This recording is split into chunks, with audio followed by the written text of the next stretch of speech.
Tanggal 12 April 2017, di sebuah desa yang tenang di Kabupaten Bekasi, Jawa Barat, sebuah penemuan mengerikan menenggelamkan seluruh kampung dalam ketakutan ketika perut seekor buaya yang mati secara tidak wajar dibedah.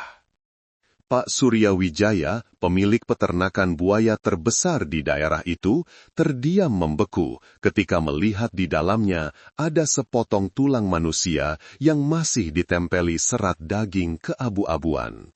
Bau anyir yang pekat menyengat seolah menguak rahasia yang telah lama terkubur di dasar rawa. Sudah lama sekali. Dengan gemetar, Pak Surya melapor ke polisi. Hanya dalam beberapa jam, seluruh area rawa buaya itu ditutup. Puluhan petugas menyisir lumpur untuk mencari. Dan kemudian, tak ada yang menyangka, mereka berhasil mengangkat 4 kerangka manusia, 2 dewasa, 2 anak-anak. Semuanya disembunyikan di dasar lumpur seperti sebuah kuburan tanpa nisan. Dari sepotong tulang tanpa nama, sebuah kasus pembunuhan yang menggemparkan akan segera terungkap. Sebuah keluarga hilang tanpa jejak. Sebuah rawa menjadi pemakaman. Sebuah drama penipuan nyaris mengubur orang yang tidak bersalah. Tapi siapa korbannya? Siapa yang membunuh mereka, lalu membuangnya ke rawa buaya? Dan di mana pelaku sebenarnya? Apakah ia telah berbaur dengan keramaian? Semua rahasia itu akan saya ceritakan kepada Anda dalam kisah hari ini. Setiap detail, setiap noda lumpur, setiap tetes darah kering yang tersisa. Jangan palingkan mata Anda, karena satu celah kecil saja sudah cukup untuk mengubah orang baik menjadi iblis. Tepat setelah potongan tulang pertama ditemukan, pihak kepolisian langsung mengisolasi seluruh area rawa milik Pak Surya Wijaya. Selama 3 hari berturut-turut, puluhan petugas bergantian menyelam di bawah lapisan lumpur hitam pekat. Bau anyir air rawa bercampur dengan bau tulang dan daging yang membusuk membuat siapapun merinding. Menjelang siang di hari ketiga, mereka berhasil mengangkat 4 kerangka utuh. 2 dewasa, 2 anak-anak, semuanya dalam kondisi dekomposisi dan tidak lagi utuh. Hasil otopsi forensik dengan cepat memastikan bahwa ini adalah keluarga pengusaha Adi Nugroho, yang terdiri dari suami istri dan 2 anak kecil mereka, yang telah dilaporkan hilang oleh kerabat lebih dari seminggu sebelumnya.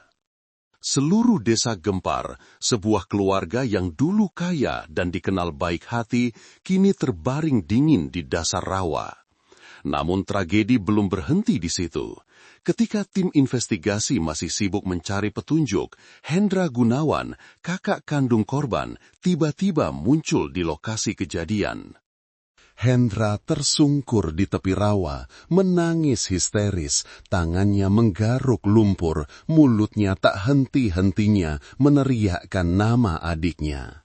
Banyak orang yang menyaksikan pemandangan itu tidak bisa menahan air mata. Seorang kakak kehilangan adiknya, kedua keponakannya, dan juga adik iparnya. Siapa yang bisa tahan? Namun hanya beberapa jam kemudian, ketika rasa sakitnya seolah belum mereda, Hendra bangkit berdiri dan menunjuk lurus ke wajah Pak Surya Wijaya, pemilik rawa buaya, yang juga sedang berdiri gemetaran di dekat polisi. Hendra menegaskan bahwa Pak Suryalah yang membunuh keluarga adiknya. Alasannya adalah konflik tanah yang sudah lama berlangsung. Dendam yang menumpuk membuat seluruh kampung setengah percaya, setengah ragu. Seorang yang baik hati seperti Pak Surya, yang seumur hidupnya hanya tahu cara beternak buaya, mengapa berani membunuh satu keluarga lalu membuang mayatnya? Tapi air mata Hendra membuat semua orang bingung. Ia meratap dengan begitu menyedihkan, menceritakan dengan rinci setiap pertengkaran antara adiknya dan Pak Surya, setiap ancaman, setiap adu mulut. Suara Hendra serak, matanya bengkak, siapapun yang melihatnya pasti percaya. Dan begitulah, arah penyelidikan awal sepenuhnya terfokus pada si pemilik rawa buaya. Namun jika Anda mau mendengarkan dengan saksama, Anda akan menyadari ada yang sangat aneh dengan air mata itu. Orang bilang rasa sakit terbesar bukanlah saat berteriak menangis, melainkan saat terdiam membisu. Tapi Hendra tidak. Ia menangis dengan keras, berteriak, berakting sedemikian rupa, sehingga tidak ada yang berpikir lebih dalam. Mengapa seorang kakak biasa bisa tahu begitu detail tentang permusuhan orang lain? Mengapa baru saja tulang ditemukan? Ia sudah buru-buru menuduh tetangganya. Benih-benih kecurigaan itu awalnya sangat kecil, seperti butiran lumpur di dasar rawa buaya. Tapi kemudian mereka akan menggumpal, tenggelam, dan suatu hari nanti merekalah yang akan mengungkap siapa sebenarnya yang mendorong satu keluarga tak berdosa ke dasar lumpur hitam. Seluruh rawa buaya ditutup, Pak Surya Wijaya menjadi pusat kecurigaan. Seorang petani tua yang sepanjang tahun hanya berurusan dengan buaya, tiba-tiba dituduh membunuh satu keluarga berisi 4 orang, lalu membuang mayatnya ke rawa miliknya sendiri. Terdengar tidak masuk akal, tetapi dengan tuduhan pedas dari Hendra Gunawan, kakak korban, semua orang menjadi ragu. Pak Surya adalah orang yang pendiam. Seumur hidupnya hanya mengenal rawa dan kawanan buayanya. Tapi sekarang ia duduk di kantor polisi, kurus kering, matanya cekung, gemetar ketakutan. Apapun yang ditanyakan oleh penyidik, ia menjawab dengan gagap, tidak tahu bagaimana cara membuktikan dirinya tidak bersalah. Kesaksian Hendra sangat kuat, mulai dari konflik tanah yang berkepanjangan, ancaman di malam hari, hingga saling caci maki. Warga desa pun bergosip soal tanah siapa yang tidak pernah berselisih. Siapa tahu Pak Surya benar-benar melakukannya. Selama hampir seminggu, polisi fokus memeriksa hubungan, menggeledah rumah Pak Surya, dan mengambil keterangan dari setiap orang. Semuanya memberatkan Pak Surya. Bahkan, ada yang mengaku pernah melihat Pak Surya dan Adi Nugroho, korban, bertengkar hebat soal pembagian tanah. Segalanya seolah-olah semakin rapat, mendorong lelaki tua itu ke jalan buntu. Tapi, takdir masih menyisakan satu jalan. Pengacara Pak Surya, seorang kenalan lama, tidak terima kliennya terjerumus ke dalam lumpur fitnah. Ia dengan sabar memeriksa kembali setiap bukti, setiap pesan teks, dan kemudian sebuah kejutan muncul.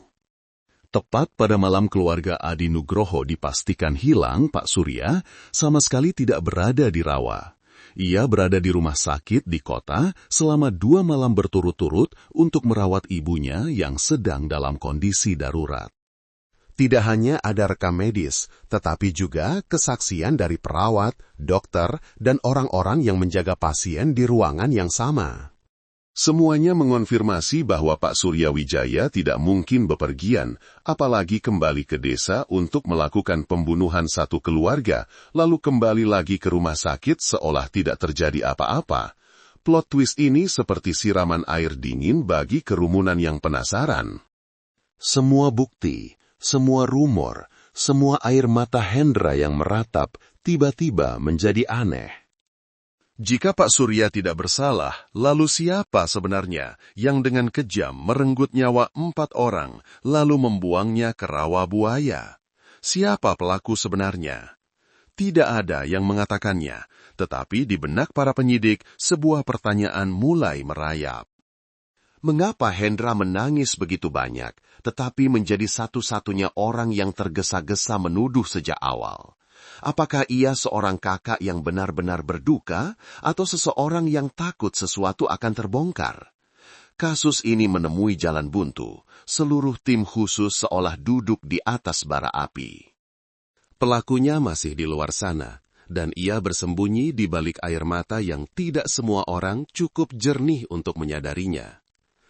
Ketika alibi yang tak terbantahkan menyelamatkan Pak Surya Wijaya dari lingkaran kecurigaan, kasus ini langsung menemui jalan buntu.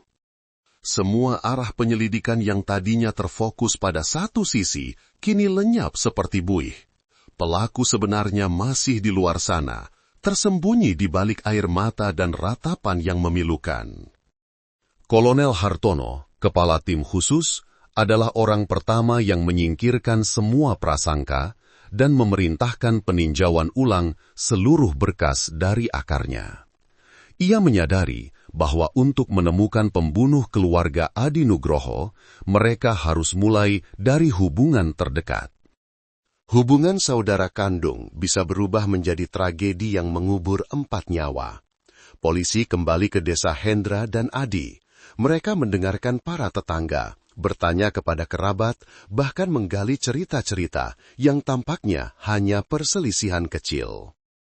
Dan dari bisikan-bisikan itu, kebenaran mulai terungkap seperti retakan panjang di dinding persaudaraan.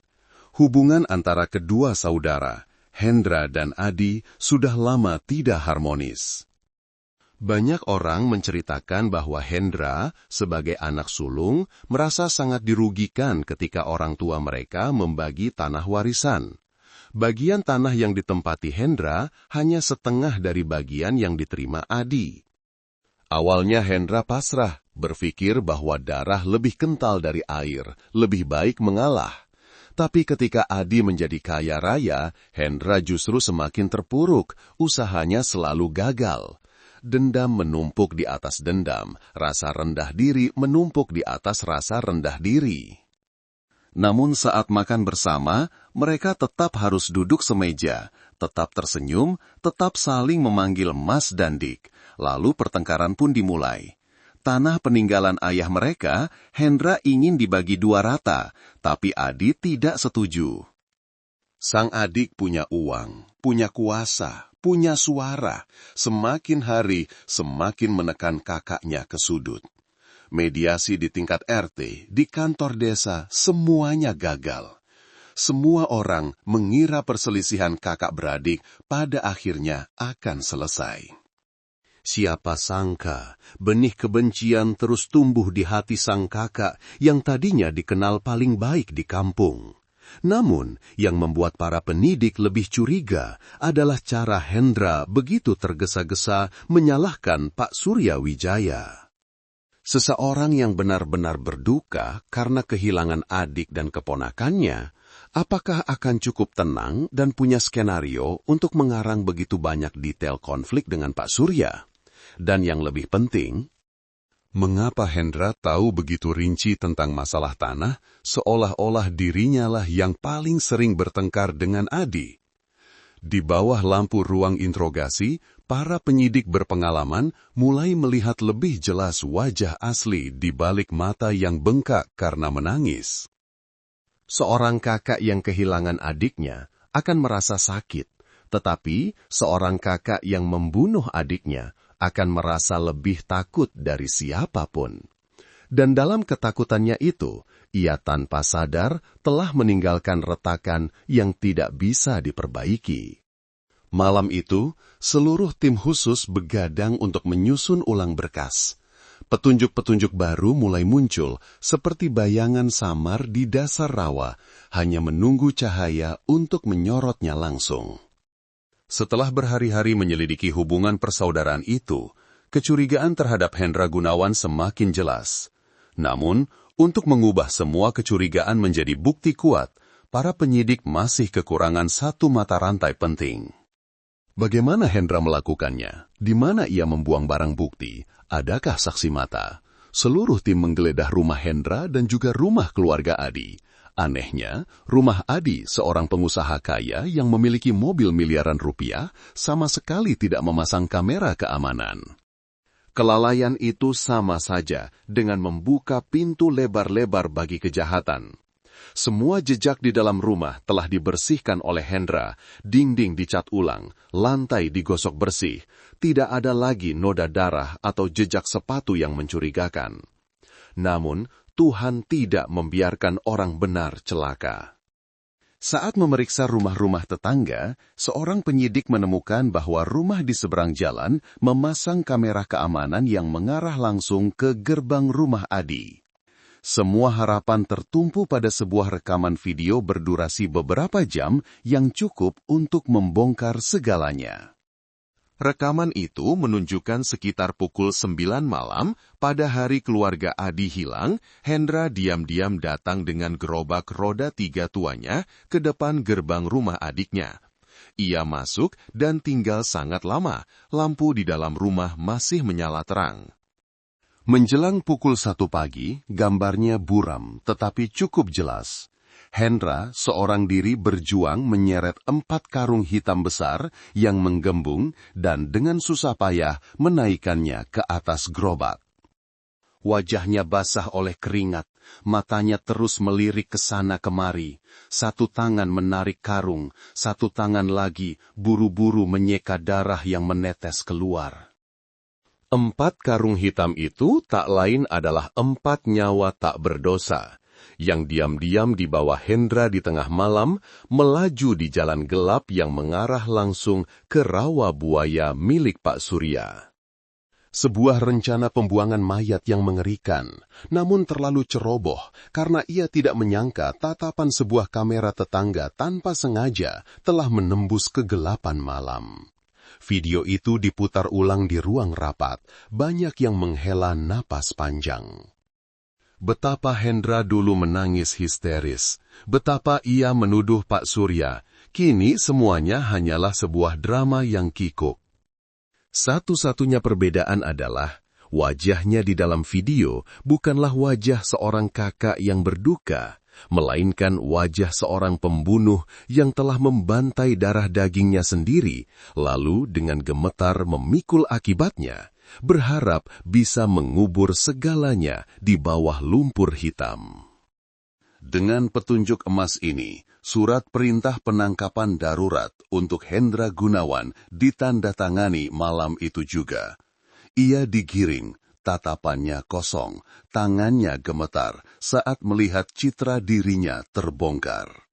Momen ketika 4 karung hitam itu diam-diam melintas di kegelapan malam adalah saat kejahatannya terungkap telanjang tanpa ada jalan keluar. Hendra Gunawan ditangkap malam itu juga saat ia masih duduk termenung di teras rumahnya, menyalakan rokok dengan tangan gemetar. Air mata saat itu tidak lagi membuat siapapun iba. Hendra digiring ke ruang interogasi, matanya cekung, tidak berani menatap langsung ke lampu yang tergantung di atas kepalanya.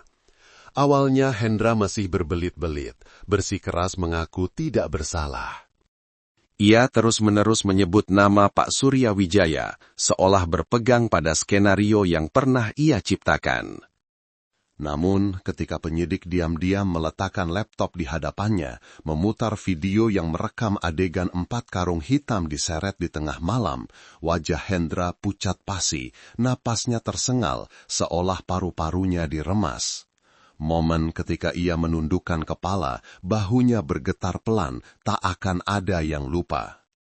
Dan kemudian, pengakuan yang membuat bulu kuduk berdiri pun keluar. Setiap kata seolah paku yang menancap di lantai ruang interogasi. Malam itu, Hendra datang ke rumah Adi untuk membicarakan masalah tanah warisan, berharap bisa menyelesaikan masalah. Tapi tidak.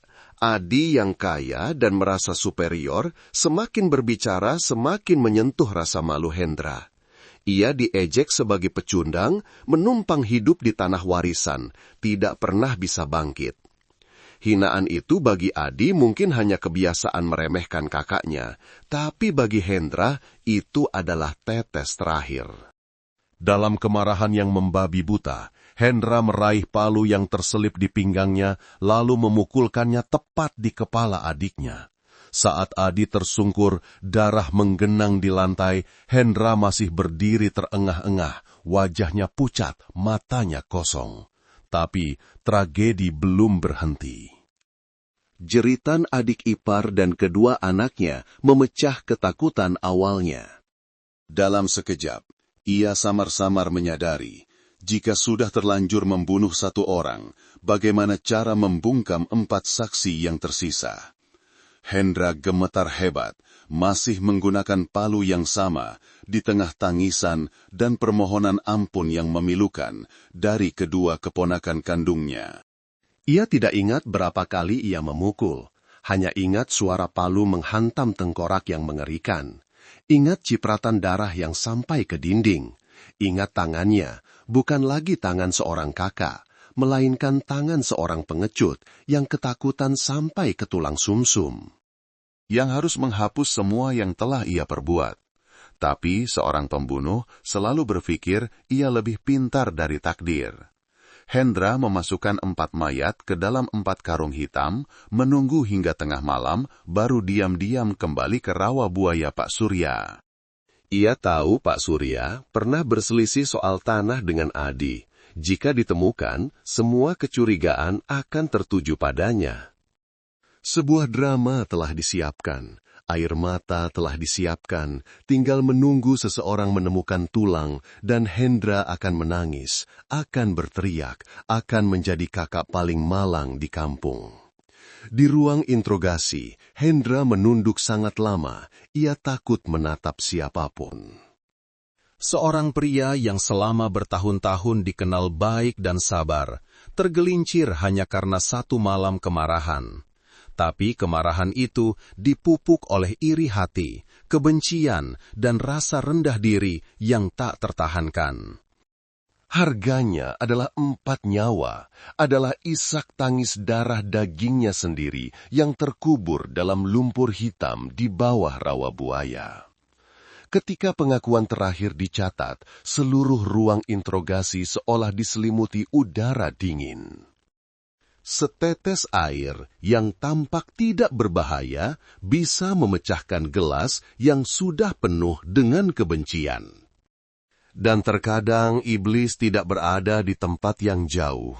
Ia masih mengenakan pakaian seorang kakak yang baik hati, duduk makan semeja, minum dari gelas yang sama, lalu diam-diam membunuh seluruh keluarga hanya karena sebidang tanah yang belum sempat dibagi. Dengan pengakuan yang rinci dan rekaman video yang menangkap setiap momen saat ia diam-diam mengangkut 4 karung hitam, Hendra Gunawan tidak lagi bisa mengelak. Kasus ini ditutup dengan cepat, tetapi guncangan yang ditinggalkannya menggores hati seluruh desa seperti sayatan dingin. Sidang dibuka di tengah terik matahari bulan Mei, orang-orang berdatangan memenuhi halaman pengadilan negeri. Pak Surya Wijaya, orang yang nyaris menjadi korban salah tuduh karena drama berdarah dingin itu, duduk meringkuk di kursi plastik. Punggungnya membungkuk seolah memikul semua beban fitnah selama berbulan-bulan. Lelaki tua itu menangis, tetapi itu adalah air mata kelegaan karena ia masih hidup, masih bisa mengangkat kepala sebagai orang yang baik. Hendra digiring keluar, kedua tangannya diborgol, matanya kosong, seolah tak punya kekuatan lagi untuk menatap siapapun. Ia tidak menangis lagi, tidak lagi meronta-ronta seperti saat ia berakting di tepi rawa buaya. Seluruh desa menatapnya, banyak yang masih menggelengkan kepala tidak percaya. Seseorang yang seumur hidupnya dikenal baik dan sabar, hanya karena satu ledakan amarah, tega membunuh darah dagingnya sendiri, lalu membuat skenario untuk menyalahkan orang lain.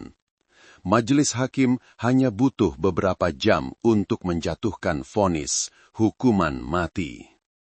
Vonis ini bukan hanya untuk 4 nyawa yang telah mati di bawah lumpur hitam, tetapi juga hukuman paling kejam bagi orang yang membiarkan iri hati dan keserakahan menggerogoti hati dan pikirannya. Di ruang sidang, banyak orang menengadah, lalu menunduk, semua bertanya pada diri sendiri.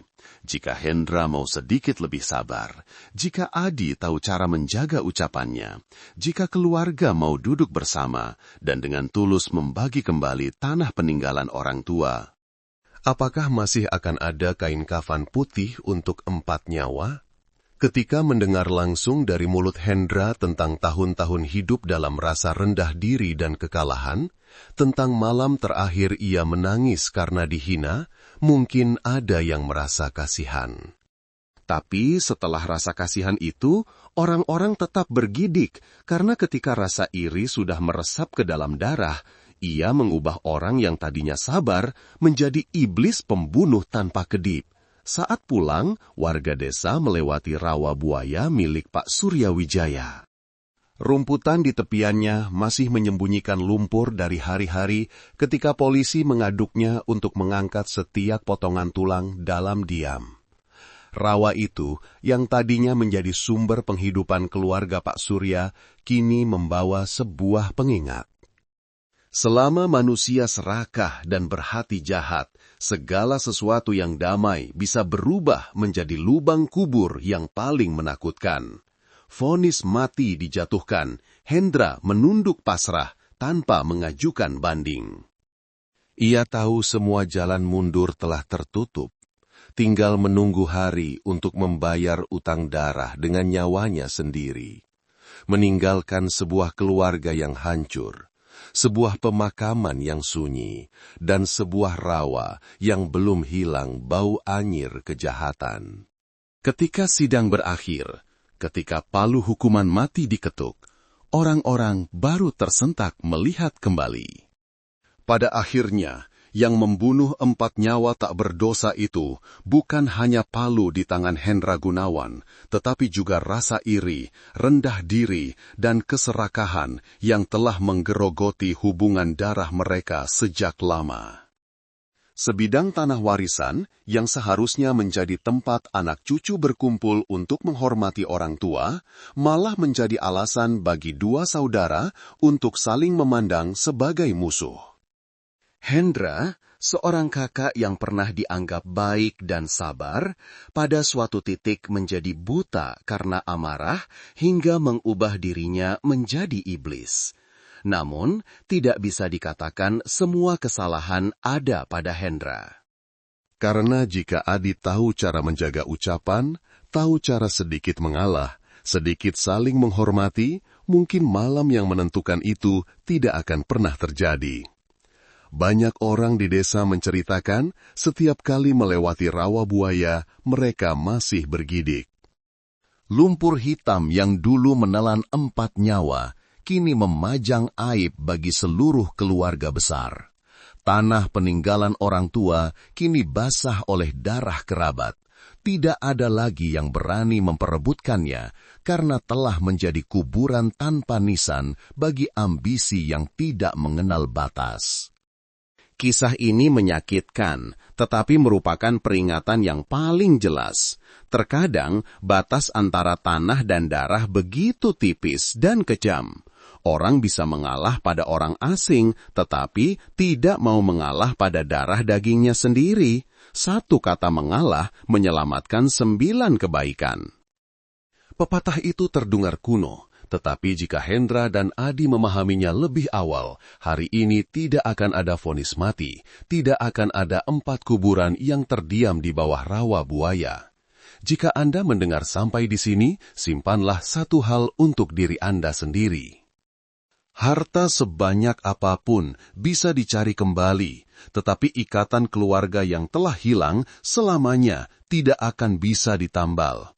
Jangan biarkan sejengkal tanah, 1 makian saat makan malam, atau sepeser uang yang dibagi tidak rata menjadi percikan api yang membakar habis seluruh keluarga. Karena pada akhirnya, yang tersisa hanyalah punggung ringkih seorang ibu tua, tatapan kaget para tetangga, dan lumpur yang belum kering dari bau kejahatan. Keadilan mungkin datang terlambat, tetapi tidak akan pernah absen. Kasus yang memilukan ini adalah peringatan mendalam bagi kita semua. Jauhilah godaan materi dan keserakahan, karena itulah sumber dari kejahatan. Menjaga hati nurani yang lurus dan bersih adalah cara untuk menghindari akhir yang tragis dan menyakitkan di kemudian hari. Teman-teman semua, kalian nonton ini dari mana saja? Coba tulis di kolom komentar ya. Aku senang sekali bisa tahu dari kota atau negara mana kalian berasal. Ngomong-ngomong soal cerita tadi, bagaimana pendapat kalian? Apakah ada bagian yang paling berkesan atau mungkin membuat kalian berpikir, Aku penasaran sekali ingin membaca komentar kalian.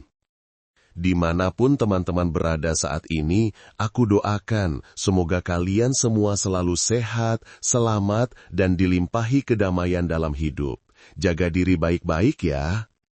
Dan terakhir, jika kalian punya cerita menarik, pengalaman unik, atau kisah inspiratif yang ingin dibagikan, jangan ragu untuk menuliskannya di kolom komentar. Siapa tahu ceritamu bisa menjadi inspirasi bagi kita semua. Ayo kita saling berbagi cerita.